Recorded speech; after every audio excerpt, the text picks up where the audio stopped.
Sejam muito bem-vindos ao podcast Em Contas. Eu sou a Bia.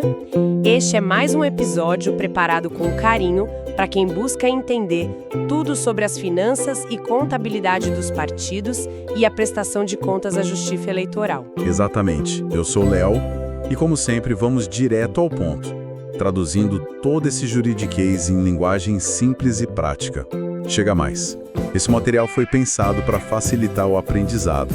Este é o nosso 8º episódio da temporada de 2021 da série Julgamentos do TSE, Prestações de Contas de Diretórios Nacionais. E hoje, Bia, a gente vai mergulhar num julgamento do TSE que rolou em 10 de março de 2022. Vamos analisar as contas de um diretório nacional referente ao exercício de 2017. A nossa missão hoje é entender por que chegaram nessa decisão, né? Quais foram as irregularidades que mais pesaram. Correto, Bia. E só pra gente ter uma noção da grandeza, estamos falando de um partido que só naquele ano de 2017 recebeu mais de 13 milhões e meio de reais do fundo partidário. É bastante dinheiro público envolvido. Nossa, 13 milhões e meio é um valor bem expressivo.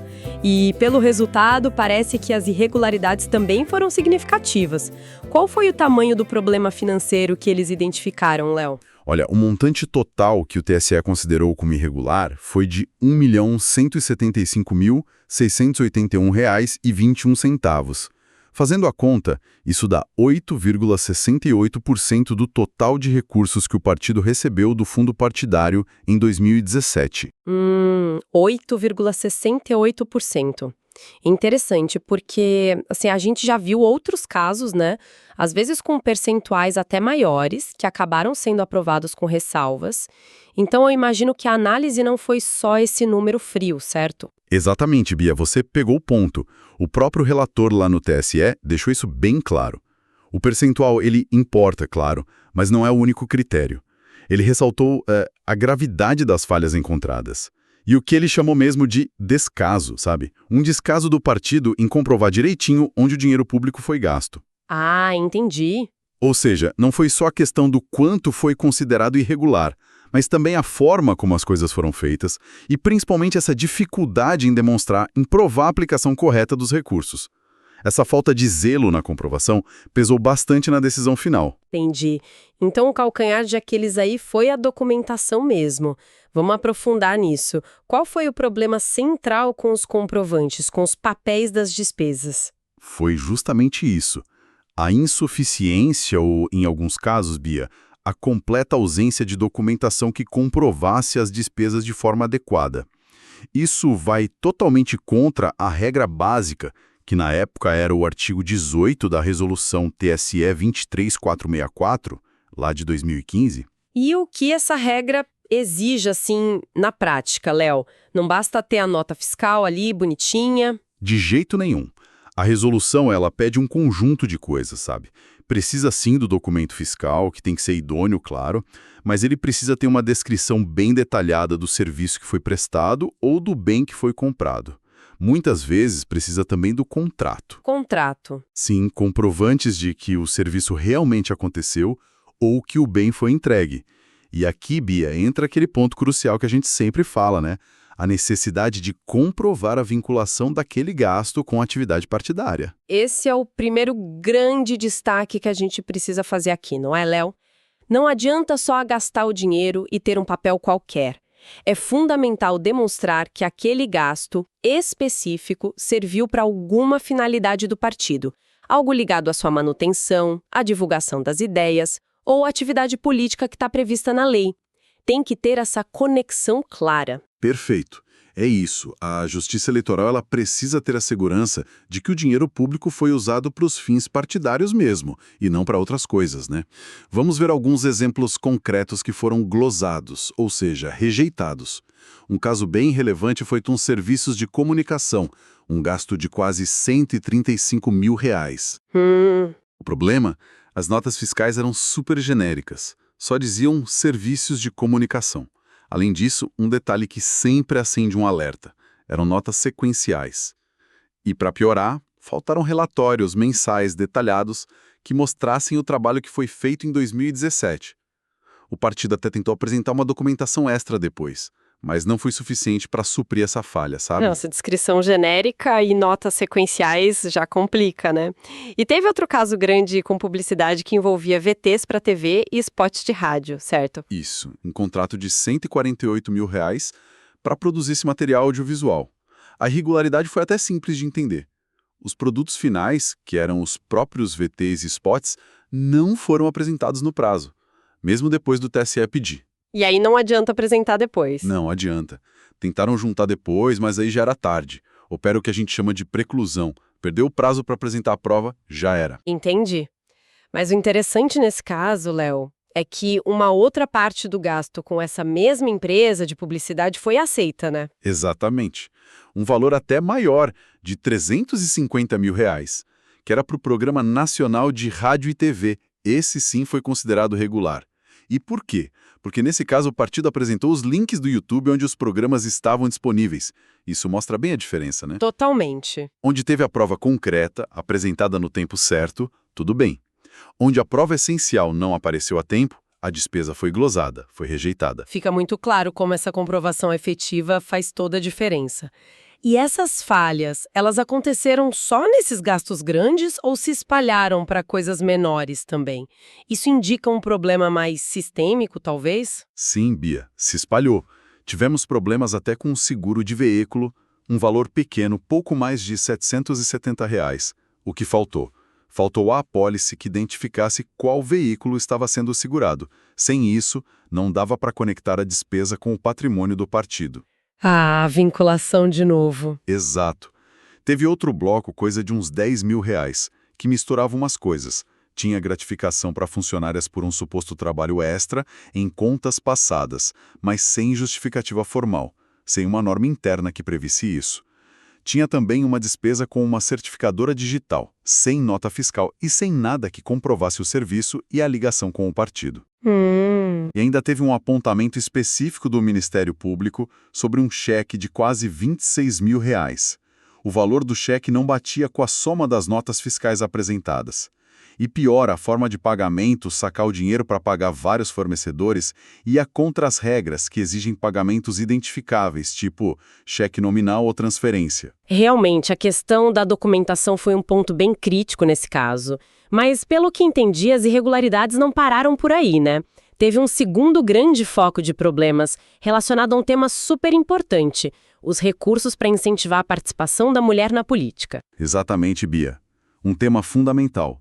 O artigo 44, inciso V, da Lei dos Partidos Políticos, ele obriga os partidos a destinar um percentual mínimo do fundo partidário, na época eram 5%, para criar e manter programas de promoção e difusão da participação política das mulheres. E não é só o percentual do ano, né? Não. Se o partido não usou tudo que devia em anos anteriores, esses valores se acumulam, eles precisam ser somados e aplicados também. É uma obrigação bem específica. E qual foi o problema que detectaram nessa prestação de contas de 2017, especificamente nesse ponto? Bom, o cálculo mostrou que o partido deveria ter aplicado em 2017 um total de R$ 1.237.054,05 nessa finalidade. Isso já incluía o percentual do ano mais os saldos devedores que vinham de antes.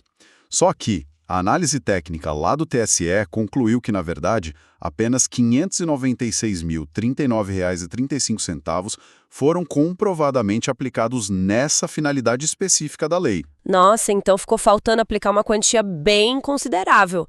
Mais de R$ 640 mil que deveriam ter ido para a causa feminina e, segundo a análise, não foram.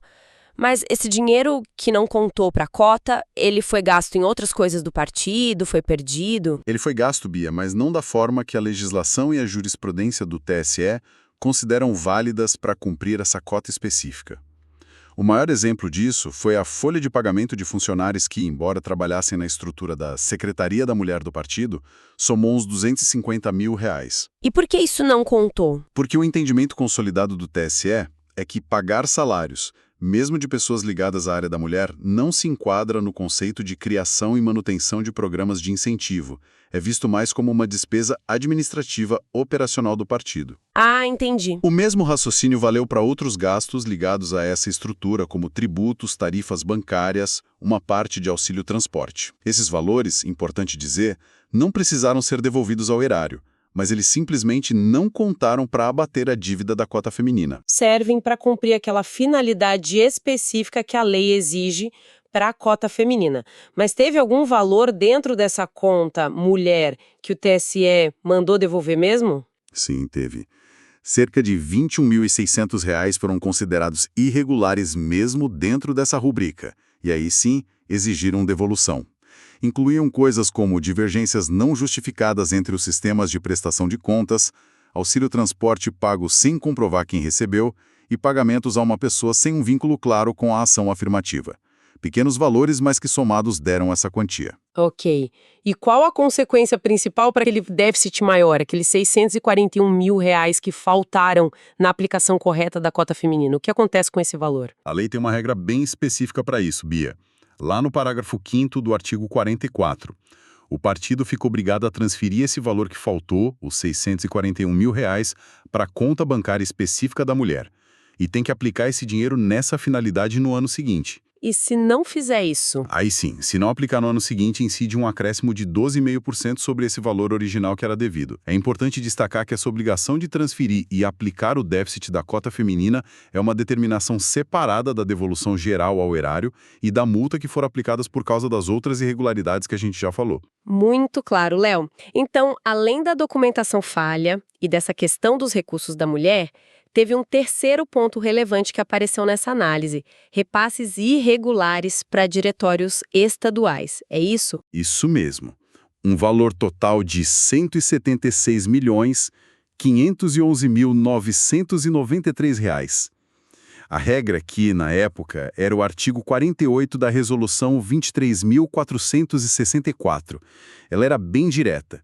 Era proibido transferir recursos do fundo partidário para diretórios, sejam estaduais ou municipais, que estivessem com alguma pendência grave na Justiça Eleitoral. Que tipo de pendência? Coisas como contas julgadas como não prestadas, contas desaprovadas ou que estivessem com o direito de receber as cotas do fundo suspenso. E o partido em questão fez repasses para diretórios que estavam nessa situação. As justificativas que eles deram não colaram. Exatamente. Foram identificados repasses para 2 diretórios estaduais que, segundo o sistema oficial do TSE, o SICO, Sistema de Informações de Contas, estavam com o recebimento de cotas suspenso naquele momento. O partido até tentou justificar, sabe? Falou de um acordo judicial em um caso, de uma regularização que aconteceu depois no outro caso. Mas não adiantou. Não adiantou.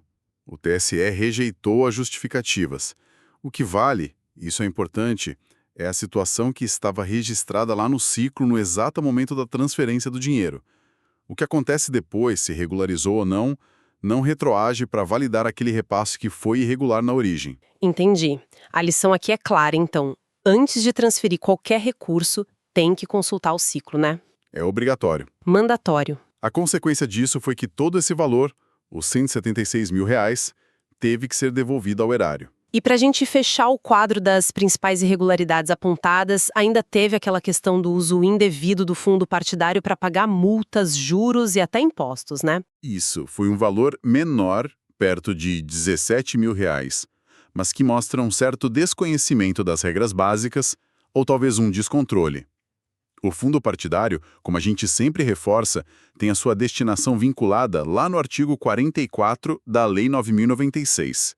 Ele não pode ser usado para pagar penalidades como multas e juros. E impostos também não, né? Também não, especialmente impostos sobre patrimônio, renda ou serviços, porque os partidos têm imunidade tributária para isso, garantida lá no artigo 150 da Constituição Federal. Então, por exemplo, pagar IPVA de carro do partido com dinheiro do fundo partidário é duplamente irregular.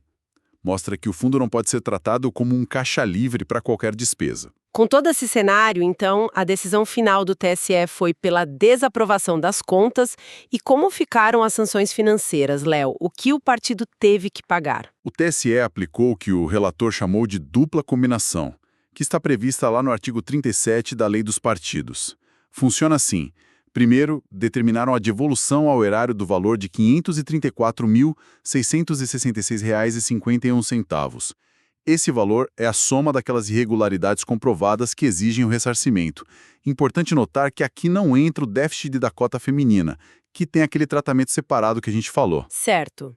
E essa devolução vem de onde? Essa devolução é vista como uma recomposição do dano ao erário, e por isso ela deve ser paga com recursos próprios do partido, não pode usar o fundo partidário para isso. E segundo, além da devolução, aplicaram uma multa de 4% calculada sobre esse valor da devolução. Ah, então tem a devolução e mais uma multa. Exato. Essa multa, sim, é a sanção, a penalidade pecuniária. E essa multa, diferentemente da devolução, pode ser paga através de descontos nos futuros repasses do fundo partidário, limitado a um percentual do valor mensal que o partido recebe. Entendi a diferença. Mas essa decisão pela desaprovação, ela não foi unânime, né? Teve um ministro que votou diferente, propondo a aprovação com ressalvas. Quais foram os argumentos dele, Léo? Sim, Bia, teve um voto divergente e ele levantou pontos bem interessantes para a gente pensar. Primeiro, ele destacou que o percentual da irregularidade, aquele 8,68%, estava abaixo do limite de 10% que o próprio TSE muitas vezes usa como um parâmetro, um critério, para aplicar os princípios da proporcionalidade e da razoabilidade, sabe? Abaixo do limite usual. Exato. Segundo, ele analisou a natureza das falhas. Na visão dele, eram falhas mais comuns em prestações de contas, tipo problemas de documentação, mas sem indícios claros de má-fé, de desvio proposital ou de alguma fraude que comprometesse a análise geral das contas. Ele também fez comparações com outros casos, não fez? Buscando uma isonomia, um tratamento igual? Fez sim. Citou outros julgamentos do mesmo ano, 2017, em que outros partidos, com percentuais de regularidade parecidos ou até maiores que esses 8,68%, tiveram as contas aprovadas com ressalvas. Então, ele defendeu que deveria haver um tratamento igualitário. E, por fim, ele criticou um pouco o foco no valor absoluto da irregularidade, que era mais de R$ 1 milhão. Por que ele criticou isso? Ele argumentou que usar só o valor absoluto alto para desaprovar poderia acabar penalizando mais os partidos maiores, que naturalmente movimentam mais dinheiro. Ele defendeu que o foco deveria ser mais no valor relativo, no percentual e na gravidade qualitativa das falhas, e não tanto no número absoluto isolado. É uma visão interessante, que busca relativizar um pouco o peso do número absoluto e olhar mais para o contexto, para a proporcionalidade. Mostra que não é uma ciência exata, né? Há diferentes interpretações possíveis dos critérios de julgamento. No entanto, a maioria dos ministros seguiu o voto do relator e decidiu pela desaprovação mesmo. Prevaleceu a visão de que a gravidade que eles perceberam nas falhas e, principalmente, aquele descaso na comprovação dos gastos justificavam sim a desaprovação, mesmo com o percentual ficando abaixo dos 10%. Isso reforça muito a ideia de que a qualidade da documentação, o cuidado na gestão são fundamentais, não é só um número final. Olhando para todo esse caso, Léo, para mim fica muito, mas muito clara a necessidade crítica de ter uma documentação robusta, completa. Não é só guardar a nota fiscal. Precisa de detalhamento, precisa da prova de que o serviço aconteceu ou o bem foi entregue e, o ponto crucial, precisa comprovar o vínculo com a atividade partidária. A transparência aqui é a palavra-chave. Esse é o nosso primeiro destaque fundamental que esse caso ensina. Sem a menor dúvida, Bia. E junto com isso, outra lição muito evidente é a importância de entender e seguir as regras específicas. Por exemplo, as regras do Fundo da Mulher. Não adianta achar que gasto geral do partido conta para cumprir cota específica. Não conta. E também a necessidade de conformidade nas transferências entre diretórios, né? Verificar o ciclo antes de mandar o dinheiro é essencial. Exato. E, claro, usar o fundo partidário só para aquilo que a lei permite, respeitar o rol de despesas do artigo 44. E todo esse processo que a gente destrinchou aqui com os detalhes das irregularidades, as justificativas, as sanções e até mesmo a divergência no julgamento, acaba tendo um forte caráter pedagógico, não acha, Léo? Esse é o nosso segundo destaque. Serve como um aprendizado enorme para todas as agremiações políticas sobre a diligência, o cuidado que é preciso ter na gestão do dinheiro público e na hora de prestar contas. Com certeza absoluta, é um estudo de caso valioso E isso nos leva direto ao nosso terceiro destaque importante, a necessidade do aprendizado contínuo. As regras eleitorais, contábeis, elas são complexas. A jurisprudência do TSE muda, se atualiza. Os partidos precisam investir em capacitação, em treinamento, em aprimorar sempre os seus controles internos, para evitar cair nesses mesmos problemas. Não dá para ficar parado no tempo achando que já sabe tudo. Essa análise profunda que fizemos mostra que prestar contas é muito mais do que só registrar números num sistema. Envolve comprovar a finalidade de cada gasto, seguir regras que às vezes são bem detalhadas e, acima de tudo, ser transparente com o uso do dinheiro que vem do contribuinte. A desaprovação aqui, mesmo com um percentual que talvez pudesse parecer baixo para alguns, sinaliza que a qualidade da gestão e a qualidade da comprovação têm um peso enorme na avaliação final. Exatamente. E a existência do voto divergente também é rica porque nos faz pensar sobre os critérios.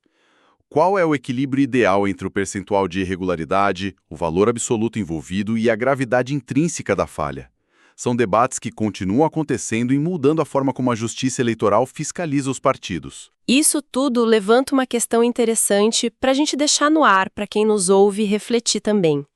Será que essa crescente complexidade das regras e o aumento do rigor na fiscalização, que são, claro, super importantes para a transparência, não acabam criando um desafio muito grande, talvez até desproporcional, especialmente para os partidos menores, com menos estrutura administrativa e contábil? Onde que a gente encontra o equilíbrio entre o controle necessário do dinheiro público e a própria viabilidade da atividade partidária no dia a dia? É uma ótima reflexão para a gente encerrar, Bia. Como garantir o bom uso do recurso público sem criar uma teia de burocracia tão complexa que só os partidos maiores com mais recursos e estrutura conseguem navegar com eficiência? Talvez a resposta passe por simplificação de algumas regras, mais orientação por parte da Justiça Eleitoral ou talvez um uso mais intensivo de tecnologia para facilitar os controles. É um debate fundamental para a saúde da nossa democracia. E assim chegamos ao final de mais um papo. O que o pessoal achou do episódio de hoje? Queremos saber. Deixa seu comentário. O feedback nos motiva a continuar. Nossa missão é trazer conteúdo que agregue real valor ao conhecimento sobre esses assuntos. Segue com a gente e compartilha essa iniciativa. Nos vemos no próximo episódio. Até breve!